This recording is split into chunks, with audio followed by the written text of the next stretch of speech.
तो दोस्तों, आज की इस वीडियो में हम जानने वाले हैं कि भाग्य क्या है और ये कैसे बदलता है।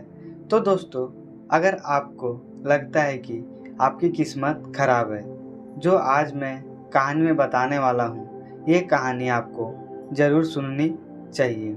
ये वीडियो आप कुछ अच्छा सुन के जाएंगे, इसलिए वीडियो के अंत तक बने रहे। एक जंगल में महात्मा रहता था। उन महात्मा किसी का भी भविष्य बता सकते थे। बड़े बड़े राजा उन्हें मानते और उनके बताए हुए मार्ग पर भी चलते। उस जंगल के बीचों बीच से एक नदी बहती और उन महात्मा की कुटिया उस नदी के किनारे पर था। नदी के दोनों तरफ दो अलग अलग शक्तिशाली राजा के साम्राज्य थे। वह दोनों ही राजा उस महात्मा को बहुत मानते थे। वे दोनों जब भी कोई बड़ा कार्य करते तो उन महात्मा से सलाह लेने के लिए आवश्यक आते। एक दिन इन दोनों राजाओं में किसी बात पर लड़ाई हो गई। लड़ाई इतनी बढ़ गई कि नौबत युद्ध पर आ गई। युद्ध की तारीख और समय ये दोनों तय कर दिया गया, पर जैसे कि दोनों राजाओं का नियम था कि जब भी कोई बड़ा कार्य करते तो वो दोनों उस महात्मा की सलाह जरूर लेते।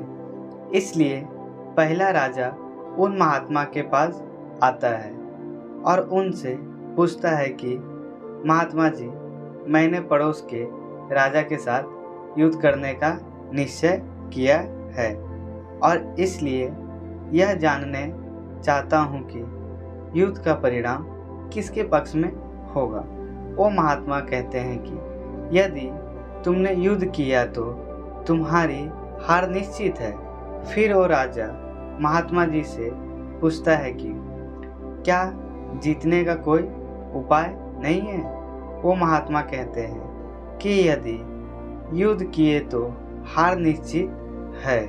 फिर वह राजा कहता है कि तलवार निकल चुकी है, अब युद्ध नहीं टलेगा, जो होगा देखा जाएगा। फिर वो राजा उसी समय वहाँ से चला जाता है और अपने सेनाओं से जी तोड़ मेहनत करने के लिए कहता है। सभी सैनिक राजाओं की बात मानकर मेहनत करने के लिए लग जाते हैं। दूसरे दिन दूसरा राजा उन महात्मा के पास आ जाता है और उनसे पूछता है कि महात्मा जी, मैं पड़ोस के राजा के साथ युद्ध करने के लिए जा रहा हूँ, इसलिए मैं इस युद्ध का परिणाम जानने आया हूँ आपके पास कि युद्ध किसके पक्ष में रहेगा।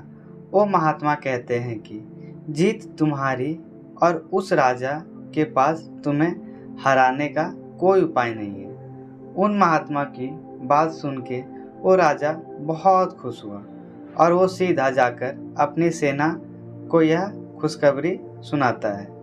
युद्ध में अपनी जीत पक्की है। ये बात सुनकर उस राजा के सैनिक बहुत खुश हुए और फिर युद्ध की तैयारी में लग जाते हैं। समय बीतता गया और युद्ध का दिन आ जाता है और युद्ध शुरू हो जाता है। दोनों सेनाओं एक दूसरे के साथ भिड़ जाती है और मार काट मच जाती है। देखते ही देखते जिस पहले राजा की हार निश्चित थी, वो दूसरे राजा की सेना को ढेर कर देता है और पहला राजा वो युद्ध जीत जाता है, जिससे उन महात्मा ने कहा था कि वो युद्ध हारेगा। युद्ध जीतने के बाद वह राजा उन महात्मा के पास चला जाता है और उनसे पूछता है कि महात्मा जी, आपने तो कहा था कि मेरी हार तो निश्चित है, लेकिन मैं तो जीत गया।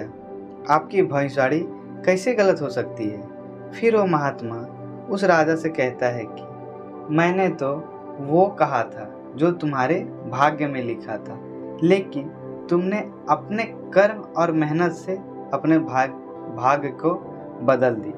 तुम्हारी जीत का कारण यह है कि तुमने अपने भाग्य से ज़्यादा अपने कर्म और मेहनत को आवश्यक समझा और उस दूसरे राजा की हार का कारण वो सब कुछ भाग्य पे छोड़ दिया था। और आजकल के कुछ लोग भी ऐसा ही कर रहे हैं। वो अपने भाग्य को कोसते रहते हैं। उनको लगता है कि सब कुछ मेरे पास आ जाए और मुझे कुछ ना करना पड़े। ये मेंटेलिटी आज के लोगों को निकालना पड़ेगा। तो दोस्तों, यह बात सच है कि सब कुछ हमारे हाथ में नहीं होता, लेकिन यह भी सच है कि बहुत कुछ हमारे हाथ में भी होता है, लेकिन हम मनुष्य भी उसे भाग्य के भरोसे छोड़कर जीवन भर रोना पड़ता है। यह कहानी हमें यह सीख देती है कि अगर हम दिल से मेहनत करें तो जो हमारे भाग्य से नहीं लिखा है वो भी हम हासिल कर सकते